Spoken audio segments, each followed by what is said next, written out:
Today in this video, I am explaining the Python program to find largest of three numbers.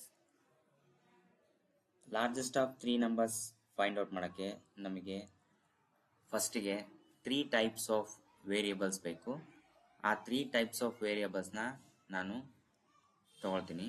ಮೊದಲಿಗೆ for example XYZ ಆದ್ರೂ ತಗೋಬಹುದು, ABC ಆದ್ರೂ ತಗೋಬಹುದು, ಅಥವಾ N1 N2 N3 ಆದ್ರೂ ತಗೋಬಹುದು. ವೇರಿಯೇಬಲ್ ನೇಮು ನೀವೇನ್ ಬೇಕಾದ್ರೂ ಕೊಡ್ಬೋದು. ನಾನು ಎ ಅಂತ ತಗೊಳ್ತೀನಿ, ABC ಅಂತ. ಎ ಇಸ್ ಈಕ್ವಲ್ ಟು ಫಸ್ಟ್ಗೆ ನಾವು ಇನ್ಪುಟ್ ವ್ಯಾಲ್ಯೂಸ್ನ ಅಕ್ಸೆಪ್ಟ್ ಮಾಡ್ಕೋಬೇಕು. A is equal to int of input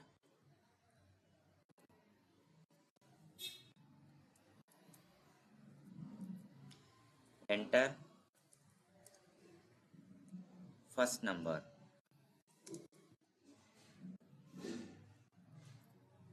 ಅದೇ ರೀತಿ B is equal to int of input enter second number. Next c is equal to int of input enter third number. ಈ ತರ first ನಾವು 3 ನಂಬರ್ಸ್ನ accept ಮಾಡ್ಕೊಂತೀವಿ, read ಮಾಡ್ತೀವಿ.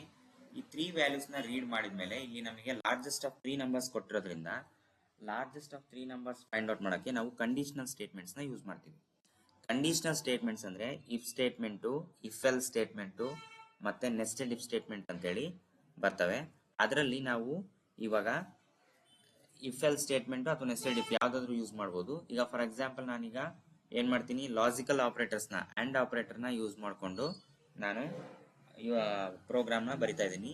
ಈಗ ನಮ್ಗೇನಾಯ್ತು, total ಆಗಿ ನಮಗೆ 3 ವ್ಯಾಲ್ಯೂಸ್ ಆಯ್ತು. ಈ 3 ವ್ಯಾಲ್ಯೂಸ್ ಅಲ್ಲಿ ನಾವೇನ್ ಮಾಡ್ಬೇಕು, ಫಸ್ಟ್ ಎ ಇಂದ ಇಫ್ ಅಂತ ಬರೆದು ಕಂಡೀಷನ್ ಎ ಇಂದ ನಾನು ಬಿ ನ ಕಂಪೇರ್ ಮಾಡ್ತೀನಿ. A with A number is compare with B number. A is greater than B. Next ಅದೇ ರೀತಿ if A is greater than C. ಇಲ್ಲಿ ಅಂಡ್ ಅನ್ನೋದು ನಾವು ಏನ್ ಮಾಡ್ತೀವಿ, ಪೈಥಾನ್ ಅಲ್ಲಿ ಅಂಡ್ ಅನ್ನೋ ಕೀವರ್ಡ್ ನ ಬರಿತೀವಿ. ಲಾಜಿಕಲ್ ಆಪರೇಟರ್ ಯೂಸ್ ಮಾಡ್ತಿದೀವಿ, ಅಂಡ್ ಆಪರೇಟರ್ಗೆ ಕೀವರ್ಡ್ ಬರಿತೀವಿ. ನೆಕ್ಸ್ಟ್ ಅದೇ ರೀತಿ A is greater than C. If A is greater than B and A is greater than C, ಇವೆರಡೂ ಕಂಡೀಷನ್ ಟ್ರೂ ಆದ್ರೆ ನಮಗೆ ಏನಿರ್ತದೆ. ಆಮೇಲೆ ಪೈಥಾನ್ ನಲ್ಲಿ ಇಫ್ ಕಂಡೀಷನ್ ಎಲ್ ಸ್ಟೇಟ್ಮೆಂಟ್ ಬರೆಯೋ ರೀತಿ ಏನಪ್ಪಾ ಅಂದ್ರೆ, ನಾವು ಬೇರೆ ಪ್ರೋಗ್ರಾಮಿಂಗ್ ಲ್ಯಾಂಗ್ವೇಜಸ್ ಅಲ್ಲಿ ಪ್ಯಾರಂಥಸಿಸ್ ಒಳಗಡೆ ಕಂಡೀಷನ್ ಬರಿತೀವಿ. ಬಟ್ ಇಲ್ಲಿ ಪ್ಯಾರಂಥಸಿಸ್ ಬರೆಯೋ ಅವಶ್ಯಕತೆ ಇಲ್ಲ. ನಾವು ಡೈರೆಕ್ಟ್ ಆಗಿ ಕಂಡೀಷನ್ ನ ಬರೀಬೇಕು. ಕಂಡೀಷನ್ ಆದ್ಮೇಲೆ ಕೋಲನ್ ನ ಯೂಸ್ ಮಾಡ್ತೀವಿ.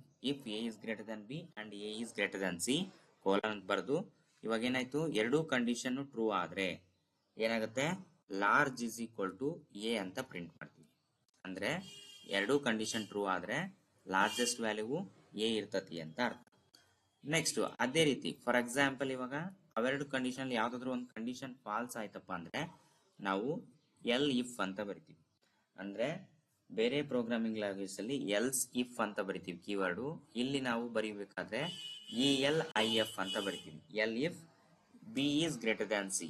B is greater than C ನ ಚೆಕ್ ಮಾಡ್ತೀವಿ.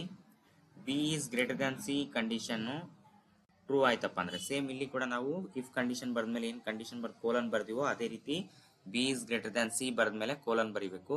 ಈ ಕೋಲನ್ ಬರ್ದ್ಮೇಲೆ if this condition is true, B is greater than C is true ಆಯ್ತಪ್ಪ ಅಂದ್ರೆ ನಾವು ಏನ್ ಮಾಡ್ತೀವಿ, largest is equal to B ಅಂತ ಪ್ರಿಂಟ್ ಮಾಡ್ತೀವಿ. ಅಂದ್ರೆ large value B value large ಆಗಿರುತ್ತೆ ಅಂತ ಅರ್ಥ.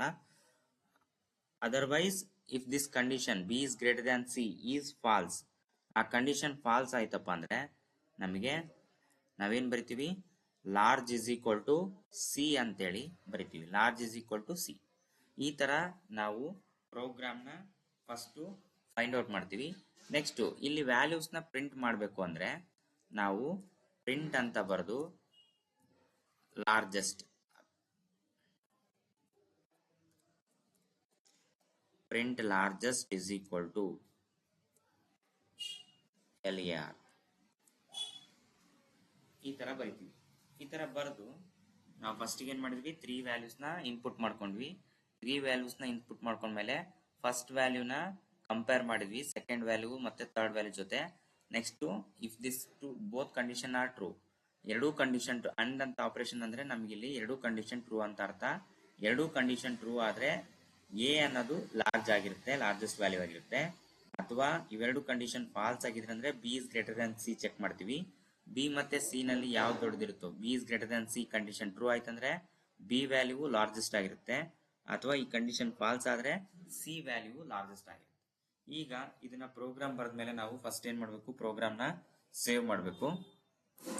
ಪ್ರೋಗ್ರಾಮ್ನ ಸೇವ್ ಮಾಡೋದು ನಾನು ಹೇಳಿದ್ದೀನಿ ಆಲ್ರೆಡಿ. ಫೈಲ್ ನೇಮ್ ಯಾವ್ದಾದ್ರು ಕೊಡ್ಬೋದು, ನಾನು LAR ಅಂತ ಕೊಡ್ತೀನಿ. .py ಎಕ್ಸ್ಟೆನ್ಷನ್ ಮಾತ್ರ py ಅಂತೇಳಿ ಇರಲೇಬೇಕು. ನೆಕ್ಸ್ಟ್ ಪ್ರೋಗ್ರಾಮ್ನ ಸೇವ್ ಮಾಡಿದ್ಮೇಲೆ ಪ್ರೋಗ್ರಾಮ್ನ ರನ್ ಮಾಡಬೇಕು.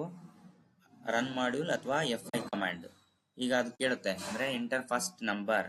ಫಸ್ಟ್ ನಾನು 100 ಅಂತ ಕೊಡ್ತೀನಿ, ಸೆಕೆಂಡ್ ನಂಬರ್ 50 ಅಂತ ಕೊಡ್ತೀನಿ, ಥರ್ಡ್ ನಂಬರ್ 75 ಅಂತ ಕೊಡ್ತೀನಿ. ಈಗ ನಮಗೆ 3 ನಂಬರ್ಸ್ ಇದಾವೆ. 3 ನಂಬರ್ಸ್ ಅಲ್ಲಿ ಲಾರ್ಜೆಸ್ಟ್ ಯಾವುದು ಅನ್ನೋದು ನಮ್ಗೆ ಗೊತ್ತಿದೆ. ಇಲ್ಲಿ 100 ಲಾರ್ಜೆಸ್ಟ್ ಬರಬೇಕು, ಲಾರ್ಜೆಸ್ಟ್ ಇಸ್ ಈಕ್ವಲ್ ಟು 100 ಅಂತ. ಹಂಗಾದ್ರೆ ನಾವು ಮಾಡಿರೋ ಪ್ರೋಗ್ರಾಮು ಕರೆಕ್ಟ್ ಇದೆ ಅಂತ ಅರ್ಥ. ಲಾರ್ಜೆಸ್ಟ್ ಇಸ್ ಈಕ್ವಲ್ ಟು 100 ಅಂತ ಬಂತು. ಈಗ ಈ ತರ ಲಾರ್ಜೆಸ್ಟ್ ಆಫ್ 3 ನಂಬರ್ಸ್ ನ ಕಂಡಿಡಿದ್ಮೇಲೆ ನಾವೇನ್ ಮಾಡಬೇಕು, ಫಸ್ಟ್ ನಂಬರ್ ಲಾರ್ಜೆಸ್ಟ್ ಗೆ ಚೆಕ್ ಮಾಡಬೇಕು.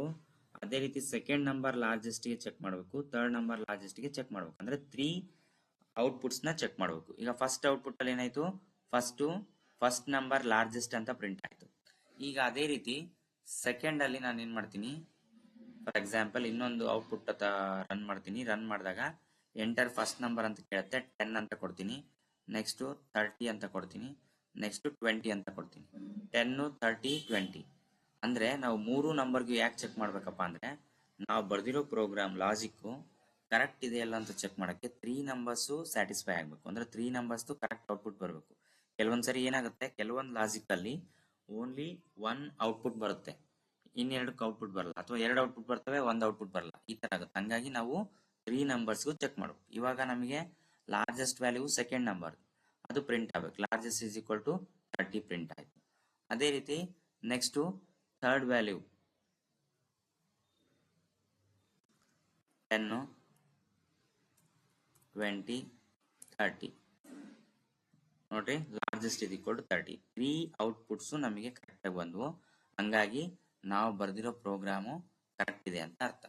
ಈಗ ನೋಡ್ರಿ, ಫಾರ್ ಎಕ್ಸಾಂಪಲ್ ಇಲ್ಲೇನಾದ್ರೂ ನೀವು ಮಿಸ್ಟೇಕ್ ಆಗಿ ಪ್ರಿಂಟ್ ಸ್ಟೇಟ್ಮೆಂಟ್ ನ ಲಾರ್ಜ್ ಕೆಳಗೆ ಬರ್ದಿರಿ ಅಂತ ಅನ್ಕೊಡ್ರಿ. ಎಲ್ ಕೆಳಗೆ ಅಂದ್ರೆ large is equal to c print ಮಾಡಿರಲ್ಲ, ಇಲ್ಲಿ ಬರ್ದಿರಿ ಅಂತ ಅನ್ಕೊಡ್ರಿ. ಇಲ್ಲಿ ಯಾವುದೇ ಎರರ್ ಬರಲ್ಲ.